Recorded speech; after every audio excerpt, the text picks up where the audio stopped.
Bonjour, c'est Damien et bienvenue dans Parlons Cinéma. Aujourd'hui, je vais te parler de 1917. Sauf qu'avant de te parler de ça, je tiens quand même à te dire que je vais spoiler. Voilà, donc si tu ne veux pas spoiler, tu n'as pas vu le film, va voir le film, reviens voir cette vidéo. Voilà, bon, je vais spoiler. Donc, comment va se dérouler cette vidéo? Je vais te parler un petit peu du contexte dans lequel j'ai vu le film. Je vais te donner mon avis rapide sur le film. Je vais parler de quelques détails et arguments que j'ai envie d'aborder. Et je finirai par une conclusion. Voilà, je vais plutôt parler en fait d'un ressenti plutôt que d'un avis. Parce que c'est compliqué de donner un avis comme ça. Pour moi, un avis, c'est vraiment, faut revoir le film au calme, chez soi, prendre le temps de décortiquer les images. Là, c'est plus un ressenti en fait. Donc, bah c'est parti, écoutez. Le film est réalisé par Sam Mendes, si j'arrive à me relire parce que j'ai fait des notes. Alors honnêtement, je connais pas ce réalisateur, enfin j'en avais entendu parler, mais je connais pas vraiment ce réalisateur. Il a réalisé entre autres deux James Bond, donc notamment Skyfall, que je n'ai pas vu puisque James Bond, ce n'est pas ma tasse de thé, sans mauvais jeu de mots, hein. James Bond, anglais, tasse de thé, bref.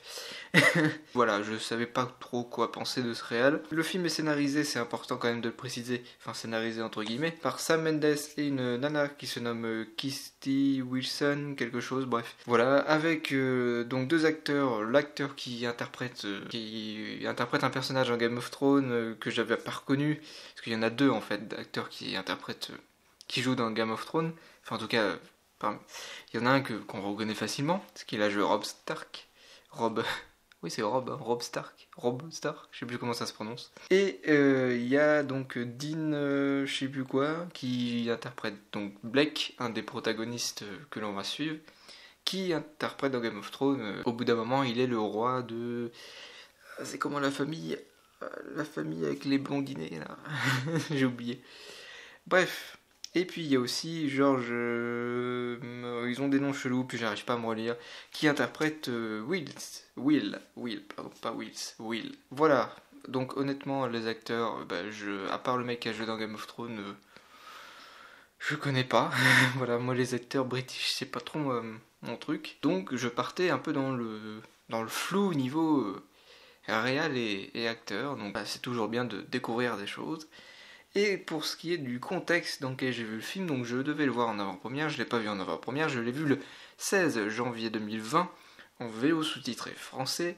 Je l'ai vu à une séance entre 18h, ce qui fait qu'il y avait peu de monde. En plus c'est un petit cinéma de centre-ville, donc il y avait 16 personnes avec moi, j'ai compté. Il faut savoir que j'attendais pas spécialement ce film, pour être honnête, j'avais même oublié que ce film existait. En fait, c'est quand j'ai su qu'il avait remporté 2 Golden Globes et qu'il allait sortir en France que je me suis souvenu que ce film existait, parce que la seule bande-annonce que j'avais vue, c'était la toute première bande-annonce qui était sortie il y a de cela déjà un moment, je crois que c'était en août 2019. Voilà, c'est la seule bande-annonce que j'ai vue et je voulais pas en voir d'autres, je voulais vraiment y aller avec les idées claires, je voulais vraiment y aller en ayant le moins de trucs en tête. Je m'attendais à un style un petit peu à la Gravity. C'est-à-dire que on nous montre quelque chose dans la bande-annonce et au final on va aborder ça différemment. Je m'attendais plus à un style Gravity, c'est-à-dire avec beaucoup de rythme, beaucoup de tension, une ambiance et tout ça, avec un scénario simple, efficace et tout ça. Et est-ce que j'ai eu ça? Bah pas vraiment en fait. Voilà, ça on va arriver dans la vie, je finis juste avec le contexte. En fait je me suis... Comment dire? Voilà, j'ai essayé de me faire moins spoiler, j'ai vu la première bande-annonce, je m'attendais plus à un style Gravity, ça c'était vraiment dans le contexte que j'y suis allé. Donc est-ce que j'ai eu tout ça? On va passer maintenant à l'avis rapide. Et finalement, non. C'est une légère déception, légère parce que j'attendais pas grand chose de ce film. J'ai quand même été assez étonné au niveau de la mise en scène, je savais pas du tout si c'était en plan séquence, mais on va en parler après. Je trouvais le film bien. Mais ce que je vais retenir, c'est que c'est plutôt un OSEF sur 20. Voilà. J'en ai rien à foutre de ce film. Je vais l'oublier, je pense, 2 mois. En mars, je pense que j'aurais oublié ce film. Pour moi, c'est un film qui ne va pas rester dans l'histoire du cinéma parce que c'est chiant. C'est long, c'est chiant, on s'en fout. Voilà, le film est bien. Attention, je dis pas que le film est mauvais, je dis pas que j'ai pas aimé, j'ai apprécié. Sauf que je vais être honnête, hein. OSEF sur 20. Enfin, j'en ai rien à foutre. C'est le sentiment que j'ai eu à la fin et ça me saoule. C'est pour ça que j'ai pris des notes parce que je savais pas trop comment aborder le film vu qu'au final C'est plus... si vous voulez vous endormir, hein, vous pouvez regarder. C'est un bon film ASMR. Globalement, c'est ça mon avis rapide. Le film est bien, il est pas mauvais. J'ai passé un moment correct. Sauf que j'en ai rien à foutre. OSEF sur 20. Maintenant, je vais passer aux arguments, enfin aux détails et aux arguments. Alors, je vais commencer par qui est pour moi vraiment un truc bien fait, c'est les plans séquences. J'étais surpris au début, je me attends, mais c'est un plan séquence. Et en fait, je me dis, tout le film est fait en plan séquence. Bien évidemment, il y en a plusieurs. Il y a des transitions qui sont fluides, que l'on voit pas forcément si on n'a pas l'habitude. Et il y a des transitions par contre qui sont dégueulasses, que ça soit le plongé dans le noir ou même un cut. Il y a un cut dans le film, il se voit. C'est quand le personnage se fait tirer une balle dans le casque. Et donc il tombe un peu dans les vapes. Et là, je crois qu'il y a un cut qui est dégueulasse. Si j'étais encore présent dans le film. Parce que je suis pas rentré dans le film, ah oui. En parlant du plan séquence, c'est bien réalisé. Ça manque de quelque chose. C'est assez vide. C'est vide. Il n'y a pas d'action. Donc déjà un plan séquence, si tu sais pas ce que c'est un plan qui ne se coupe pas. Par exemple, quand tu as un dialogue entre deux personnages, tu vois à la fois le personnage A, hop, ça coupe et ça va sur le personnage B. Ça, c'est un cut. Et un plan séquence, en fait, il va pas couper. Il va bouger la caméra pour aller sur le personnage, puis rebouger, puis on va suivre le personnage, et il n'y a pas de coupe. Ce qui fait que psychologiquement, déjà, c'est plus compliqué. Parce que même si... Alors déjà, il faut que ça soit bien fait. Bon, là, les plans séquences sont bien faits, sauf quelques petites transitions, mais globalement, c'est bien foutu. Donc ça va. Le truc, c'est que si tu rentres pas dans le film, ce qui était mon cas, c'est compliqué de rentrer dans le film, puisqu'il n'y a pas de dynamique au niveau de la mise en scène. On est sur des longs plans qui ne s'arrêtent pas, ou en plus, j'en parlerai après, mais il ne se passe rien. Donc, c'est compliqué quand t'es pas rentré au début de rentrer dans le film, parce que des fois, tu peux ne pas rentrer dans le film au début, mais vu que il y a une dynamique, il y a quelque chose, puis même quand tu fais des cuts, le cerveau psychologiquement tu t'accroches plus parce que il y a plusieurs cuts, donc il faut que tu te dises qu'est-ce qui se passe, même s'il se passe rien. Un plan séquence, c'est juste un plan, donc c'est juste que tu vois quelqu'un marcher, par exemple, et ça coupe pas, donc psychologiquement c'est plus compliqué. Et en plus s'il se passe rien, et vu qu'il se passe rien, voilà, au bout d'un moment... Sauf que pour moi, ça ne sert pas le film. Pour moi, les plans séquences, ça dessert le film. Dommage, parce qu'en plus, ils sont bien foutus. C'est ça le truc. Et maintenant, je vais parler de la lumière du film, voilà. La lumière du film et la photo du film. Ou l'image, je voulais que je parle de ça. Plus globalement, l'image. Je la trouve inodore, inexistante. Il n'y a pas d'identité, même cette fois, c'est affreux. C'est dégueulasse. Pour moi, le film, visuellement, est moche. Voilà, il est fade. Après, vous allez me dire, c'est la guerre. Donc, faut pas non plus que ça soit trop coloré. Ouais, mais là, le film, il est vide, en fait. Il y a rien, et puis quand il y a du feu et tout, c'est trop pas réaliste, en fait. Ça fait trop pas réaliste pour être crédible. J'ai pas ressenti... C'est comme si on foutait un tableau derrière, quoi. Même s'il est bien fait, tu sais que c'est un tableau et tu sais que c'est pas réaliste. C'est un peu l'image que je veux dire. C'est que les décors sont bien, pas tous, mais il y a beaucoup de décors qui sont bien faits. Ça manque quand même de cadavres. Il y en a, mais il y en a pas beaucoup, je trouve. Ce que là, je veux vraiment parler, c'est de la photo, la lumière. Je la trouve pas crédible et je la trouve surfait. Comment dire ? J'ai l'impression de voir un tableau, mais pas un... Comment dire ? Quand je dis tableau, c'est pas forcément que c'est une œuvre d'art, c'est bien, il y a l'intention qui est derrière, mais bon, voilà, je sens pas la crédibilité, ce qui est dommage. Maintenant, c'est que je lis mes notes en même temps, je vais parler de l'interprétation des comédiens, alors comme j'ai dit tout à l'heure, le casting, je le connais pas, à part quelques comédiens par-ci par-là, sinon, ils font le taf, honnêtement, ils font largement le taf, et c'est tout. C'est pas non plus une interprétation mémorable. En même temps, je pense que ça a été aussi compliqué pour eux de faire autre chose. Je pense qu'ils ont fait vraiment le meilleur de ce qu'ils pouvaient faire avec ce qu'ils avaient parce qu'ils n'avaient pas grand chose. Peut-être le maquillage un peu trop présent. J'ai l'impression c'est beaucoup trop propre.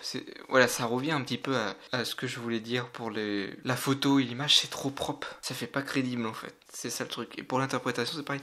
Ce qui me gêne, c'est que c'est trop clean. Les persos sont trop clean. Et ça me saoule. Voilà. Et le casting fait le taf. En même temps, ils ont pas matière à faire grand chose, donc ils font ce qu'ils peuvent avec. Ils le font. J'ai pas grand chose à dire dessus. Désolé pour le bruit, hein, les voitures passent. Et donc, je dis, comme il n'y a pas de matière, c'est l'histoire.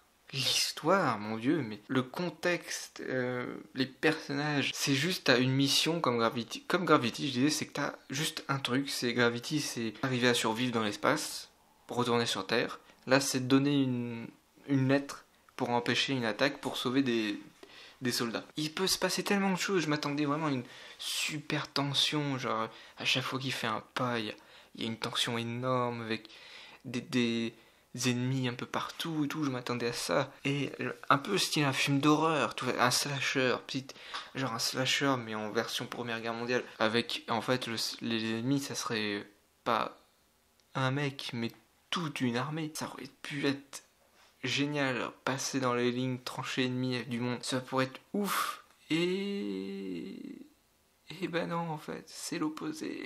C'est l'opposé total. Il ne se passe rien. Jamais je n'ai ressenti une tension ou quelque chose de grave qui pouvait arriver au personnage, même quand il y en a un qui meurt, bon, qu'est-ce que j'en ai à péter. On va y revenir d'ailleurs là-dessus. Enfin, moi je me suis pas attaché au perso, et comme il se passe rien, dès qu'il se passe quelque chose, j'en ai rien à foutre. C'est... Pour moi, l'histoire, le contexte, les personnages sont nuls. Vraiment, la technique est plutôt bonne, même bonne, j'ai envie de vous dire. Mais alors le reste, horrible. Et je comprends pourquoi l'interprétation, a fait le taf, mais sans plus, c'est parce qu'il n'y a aucune matière. Et là maintenant, je vais arriver aux Allemands, le traitement des personnages, que ce soit les Anglais, les Français, les Allemands. Les Français, on en voit peu, on voit juste une femme et un bébé, qui sont plutôt bien traités pour une fois. Le traitement des Français, pour le peu qu'on voit, vraiment le peu qu'on voit des Français, d'une Française et d'un bébé, ça va. Il y a pire. C'est pas... ça va. Honnêtement, c'est bon. Je m'attendais même pas à voir des Français, pour vous dire. Et par contre, ouais, le personnage, quand il part, il ferme pas la porte. Juste pour laisser passer la caméra, mais ça crée une incohérence, parce que s'il laisse la porte ouverte, c'est-à-dire qu'il y a des méchants qui peuvent rentrer plus facilement et tuer la... Bon bref, c'est bizarre. Au niveau des Allemands, par contre, j'ai trouvé ça honteux, parce que les Allemands, c'est vraiment, ils sont traités comme des fils de pute. Il faut remettre dans le contexte, hein. On est en 1917. Il reste un an avant la fin de la Première Guerre mondiale, ce qui fait que les gens, ils ont envie de terminer la guerre, ils ont envie de survivre. Et le problème, c'est que les deux seuls Allemands qu'on rencontre sont traités comme des fils de pute. En même temps, ça peut être bien d'un point de vue, le fait qu'ils ne trahissent pas leur armée, qu'ils ne trahissent pas leur pays. Mais bon, voilà, le premier, je peux comprendre. Le mec, bon, il se fait abattu par des Anglais. Le mec, Black essaie de sauver, bon, bah, il veut se venger, bouh, allez, je te tue. Ok. Mais le deuxième, allemand que, oui, il le rencontre, qui l'empêche de parler, il dit ne me dénonce pas, et l'autre il fait ok. Et puis dès qu'il enlève la bouche, il le dénonce. C'est pas comme ça dans la vraie vie. Hein. Les gens, c'était 99% des soldats, n'importe quel camp, ils voulaient survivre. Donc oui, bien évidemment que pour moi dans la vraie vie, il aurait pas dénoncé. Mais bon, c'est pour ça que je dis un traitement de fils de pute, ok, mais deux, j'ai dit putain, si les enfants un troisième, je pète un câble quoi. C'est bon, voilà. C'est traitement des amants, pour moi il est pas réussi du tout. Je pardonne pour le premier mais pas pour le deuxième. Au niveau des Anglais, on va plutôt parler de l'armée anglaise, où pour une fois on montre quand même que il y a un côté quand même gros fils de pute. Hein. Il y a un côté enculé de l'armée, c'est faut pas, si tu veux t'adresser au caporal, va t'adresser directement à lui, mais tu peux pas passer donc il faut forcer, risque à péril. Le caporal est-ce qu'il va accepter et tout. On t'indique par rapport à la fin, mais j'en parlerai tout à l'heure. Mais oui, il y a vraiment un côté où on sent que, bon, voilà. C'est pas assez poussé, mais bon, on sent que c'est pas la joie, quoi. C'est les hauts gradés, c'est les hauts gradés. Parlons un petit peu de la musique, la musique, plutôt la bande originale, qui se fait très faible, mais qui apparaît dans des bons moments. Donc a fait le taf, elle est sympa, ça apparaît dans les moments où il y a besoin d'apparaître. Sans plus, j'ai pas besoin d'en dire grand chose. Elle se fait très peu présente, parce que c'est ce qui renforce le côté chiant du film. On aurait pu avoir une petite musique là. Tu vois, des trucs tout au long du truc, pas tout le temps, mais genre... Non, en fait on a que du vide, ce qui est un peu dommage. Mais bon, peu de bande son qu'il y a, elle apparaît au bon moment et ça fait le taf. Même si elle est manquante, je trouve. Ce qui aurait pu, justement, ne pas ne pas renforcer ce côté chiant. Malheureusement, ça renforce ce côté chiant. J'ai déjà parlé du monde de la guerre, donc avec, on voit bien que les hauts gradés, c'est les hauts gradés. L'eau qui donne un conseil, il dit, bah si tu veux parler à un haut gradé, essaie de lui parler directement. Parce qu'il y en a qui aiment bien la guerre, voilà. On sent quand même que c'est des connards, les hauts gradés. Pas assez développé à mon goût, mais bon, bref.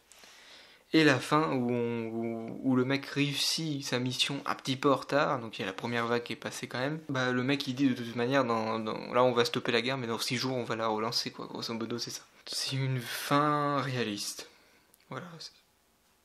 C'est-à-dire qu'on peut sacrifier des gens pour un message, tout ça pour gagner 6 jours, pour gagner quelques soldats qui vont se faire tuer dans 6 jours. Grosso modo c'est ça. Plutôt bien la fin, et après bon bah il rend hommage à son pote décédé en voyant son grand frère, donc le fameux acteur de Game of Thrones. Ah d'ailleurs, je viens de capter, c'est 2 acteurs de Game of Thrones qui jouent le grand frère, petit frère, d'une famille en plus opposée dans Game of Thrones, donc les Stark et les... Ah putain, les blondinés, donc vraiment l'opposé quoi.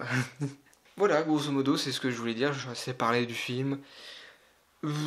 Petite conclusion, le film ne conviendra pas à tout le monde, c'est clair. Voilà, c'est tout. Grosso modo, il est bien, il conviendra pas à tout le monde. Légèrement déçu quand même, j'attendais pas non plus grand chose. Ce film pour moi ne restera pas dans l'histoire du ciné. Je lui mettrais, si je devais donner une note, j'hésite entre 2,5 sur 4 ou 2,3 sur 4 étoiles, ou un 45 sur 100 disons, ou 50-50, non. Allez, je vais dire 2,3 étoiles sur 4 étoiles. J'ai hésité à mettre 2,5, j'aurais pu mettre 2,5, j'hésite encore. Peut-être 2,3. Allez, je félicite plutôt la technique, mais sinon le reste... non. Ce n'est pas possible. C'était tout pour moi, j'espère que ce format te plaît. N'oublie pas d'aimer la vidéo, bien sûr de t'abonner à la chaîne pour ne pas louper les prochains Parlons Cinéma. Allez, il va y en avoir d'autres avec Harley Quinn prochainement, puis d'autres films voilà, qui arriveront petit à petit. J'hésite encore, il y a quelques films qui m'intéressent, mais j'hésite à aller les voir. Que je me force pas à aller voir un film pour faire une vidéo, moi j'y vais vraiment parce que j'ai envie. Donc... n'oublie pas de t'abonner, de partager les vidéos et surtout, il y a un espace pour échanger qui se nomme les commentaires. Donc n'hésite pas à donner ton point de vue du film, ton ressenti. Je me ferai un plaisir d'échanger avec toi, tant que ça reste bien évidemment dans le respect. Ça n'empêche que tu peux dire que c'est de la merde, mais argumente. Allez, à la prochaine, merci d'avoir écouté, et puis, à la prochaine. Allez, on va pas durer trop longtemps. Bye bye. If you fail, it will be a massacre.